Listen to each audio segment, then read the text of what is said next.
We are sitting here, obviously in front of Red Robin. This is the first episode of the podcast. We're revamping, rebranding, and I kind of want to add some more intimate, cinematic aspects to it. But nonetheless, we are here. I for anyone of you who don't know, which would be all of you, like Red Robin is my favorite restaurant. I just walked in there, ate food by myself. I was having a blast.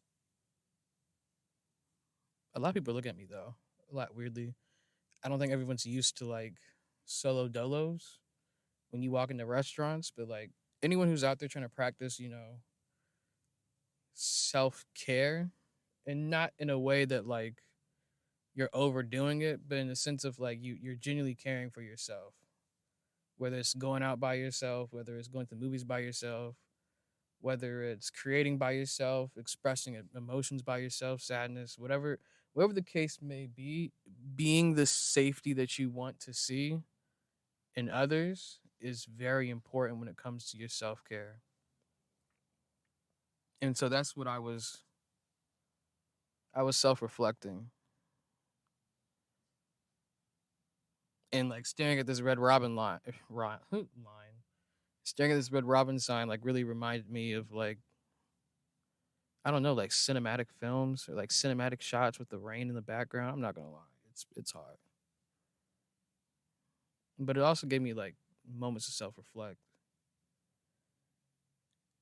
I'm redoing my podcast because I realized that I wasn't consistent nor disciplined, nor was I able to do the things that I wanted to do and express creatively the narrative I wanted to have. And I feel like this is the way to put the power back in my hands. It's like, okay, we didn't do it right the first time. Let's do it right now. And I'm not gonna lie, I'm inspired at the same time. If it wasn't for I don't have the hoodie on, but if it wasn't for that You Matter hoodie that Demetrius Harmon gave me, like this podcast probably wouldn't have happened. Well, this rendition of the podcast probably wouldn't have happened. I think a lot of people our age, I'm 24. Everyone's really, really, really, really, really, really pent up on so much success and like an unhealthy amount at that. Everyone wants to make a certain amount, wear a certain type of clothes, look a certain way. It's like a ego pride driven world. It feels like a Shark Tank whenever like you're just out in public just enjoying peace. You can't even enjoy that. Everyone's trying to one up the pain that they've been through. And you know what it made me think about? Like self reflecting in Red Robin. It made me think about like that Tyler the Creator song where they were like, do I look like him? And he's talking about his father. And I think that like for all of us at the ages that we're at, we all do look like our parents. And in ways that we want to and other ways that we don't want to. I think about for me, when I look at myself in the mirror, I remind myself of the man who gave birth to me every day. Whether somebody else says I look like him or not, that's all I got when I came into this world. You came into this world with two parents, whether they were physically there or not. You came into this world with two parents, and their choices and appearance reflect off of you. And I think a lot of people try so hard not to be their parents that that's when they end up being the most like them. And it's a vicious cycle. You got to accept who you came into this world as. You got to accept who your parents are. You got to take responsibility for who you are. You got to take responsibility for what you've been through. You got to take responsibility for the people who you will come into contact with. That Sonder feeling. You are the main character in your own story, but you were just a background extra in somebody else's. Don't uproot the story so you can be the main character in somebody else's story. Remain the main character in your own story.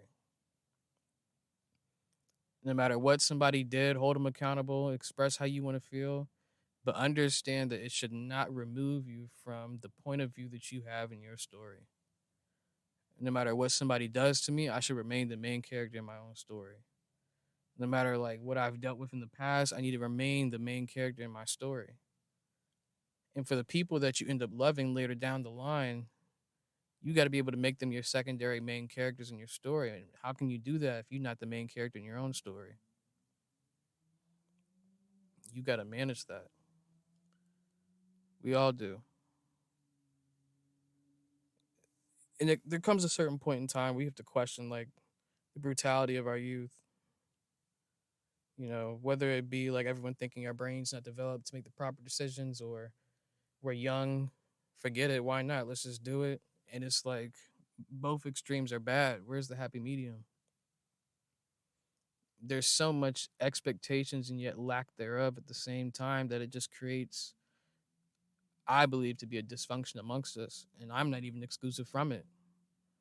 You know, I see dysfunction in my life in other ways because of my age, because of my youth, because of decisions I've made in the past, thinking I'm young, thinking you can outrun the shadow of somebody that you don't necessarily need to.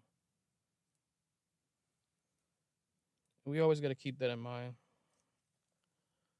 It's so much easier to say that you're unbothered. It's so much easier to say if they wanted to, they would. It's so much easier to say so many things of absolutes, but it's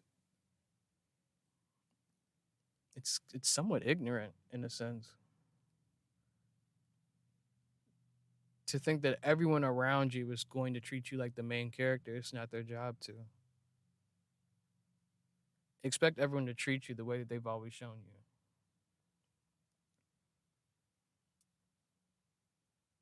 When you look back at who you used to be, don't don't think about, wow, I look like him. Get to a place where you can be proud of who you look like in the mirror. And it's not necessarily a destination. The goalpost is always moving in terms of what that self care looks like, what that self love looks like, because your best is always going to be your best. Don't idolize any specific goal. Just be in the moment, you know? That's what God is for. For those of you who share that faith, you know, a lot of us, we lead with ourselves and ask God, why didn't it happen the way it was supposed to? You know? And it's like, what else were we going to do? What else were we really going to do? And I find it so interesting, you know. I make 1,000 mistakes, and no matter what parent you have in your life or what experiences you've had in your life, what people have been in your life, no matter who's been in your life, whether you wanted to be that person or not, whether you wanted to copy some of the things that they do, ultimately we do end up doing it anyway. So what's the best way to move forward? Say you're nothing like them, or the best way to move forward is say I acknowledge where I am like this person. Even if in reality you're nothing like that person, take inventory within yourself to figure out where is it that you feel like you align with this person. And if you genuinely come down to there is nothing at all that makes me feel like this person and I are the same, then you can move forward with that. You lucky. And that's the way to go. We just have to take our self-care seriously. Every day we got to take our self-care seriously. You know, I remember I was watching this TikTok, crazy enough, and the first thing that I remember, this person was talking about what their therapist told them, and it was something that basically like rattled them. Like they were trying to figure out, like, wow, where do I go from here? And the reason where I'm going with this is not a tangent. It's pretty important. When it comes to your self care and how people treat you, the way that you, excuse me, I almost had a burp. The way that you allow people to treat you is also a reflection of your self care. Some people will abandon themselves trying to make sure other people don't abandon them. Some people will abandon themselves trying to make sure that they don't abandon other people. Some people self sabotage themselves because they don't believe that what they have in their life is good enough. And we got to stay away from those. Be aware. Take inventory. But back to the quote I was talking about. I don't know how I went on that tangent. That's that crazy ADHD stuff. But this it was a quote about self sabotage, and the reason why I say this is because I think that's something that a lot of us do, in one way or another, whether it be abandoning ourselves or others before they can abandon us. There's so many caveats to it, but the one thing that I really, really, really want y'all to take home with this quote, like just deep breath and like hear what it sounds like, because the way it sounded for me, and I don't even do this as frequently, and yet it still tugged at my heartstrings for what it is.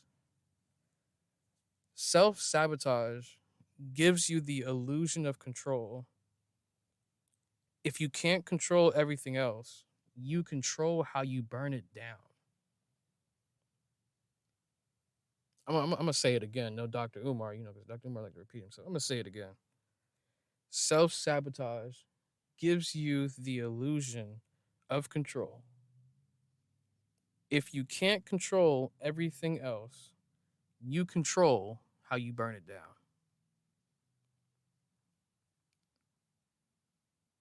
For everyone who thinks that they need to always have control, you don't. And what you end up controlling is how you burn it down. And that can be for anything. That can be fighting against the love that you want to receive. That can be fighting against the dreams that you have for yourself because you're afraid. That can be fighting against, insert anything into that sentence structure. And it could literally apply to your life. It can apply to mine right now. That's why I'm in this car from this Red Robin, because I did self sabotage. But you got to be the needle mover.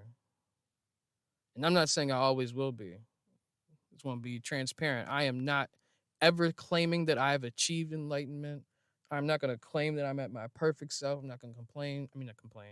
I'm not going to claim that I'm at my best self. I'm just currently where I'm at. Seasons, if you will.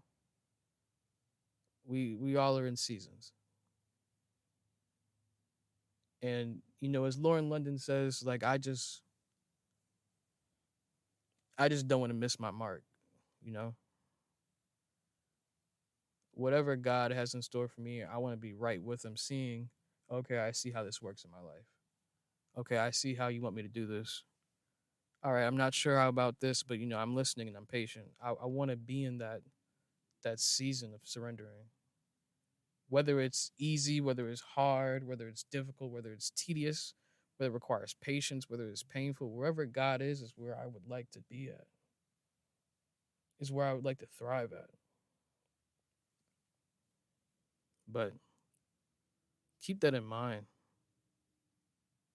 Keep in mind the people around you as well. And just don't allow the things that you've been through to make you anyone else and who you're supposed to be.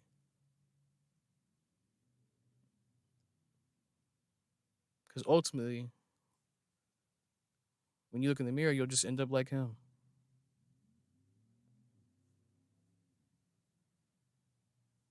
It is what it is.